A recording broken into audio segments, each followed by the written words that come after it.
শুভেচ্ছা পত্র। আমাদের প্রাণের বর্দি, আপনি গত 7/3/2019 তারিখে আমাদের বিদ্যালয়ে এসেছিলেন।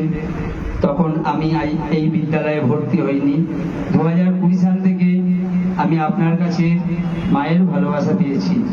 আপনি চিরদিন আমাদের বর্দি হয়েই থাকবেন।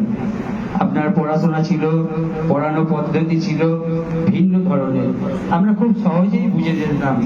আপনি আমাদের নিয়ে নাটক করাতেন, আবৃত্তি শেখাতেন, খেলার মাঠে আপনি আমাদের আগলে রাখতেন, উৎসাহ দিতেন।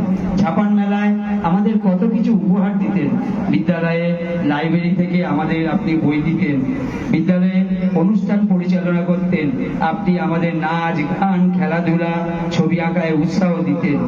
আপনি নিউ মধুবন প্রাথমিক বিদ্যালয়ে পুনরায় ফিরে গিয়ে অনেক ভালো থাকবেন। আমরা আপনাকে অনেক মিস করব। আপনি আমাদের বিদ্যালয়ে অনুষ্ঠানগুলিতে আসলে আমাদের খুব ভালো লাগবে। আপনার জন্য রইল অনেক শুভেচ্ছা, অভিনন্দন, ভালোবাসা। শিকারপুর প্রাথমিক বিদ্যালয়ের সকল ছাত্রছাত্রীদের পক্ষ থেকে প্রত্যুষা দিবস প্রধানমন্ত্রী শিশু সংসদ 2024, এটা শিশু সংসদ থেকে এটা দেওয়া হলো।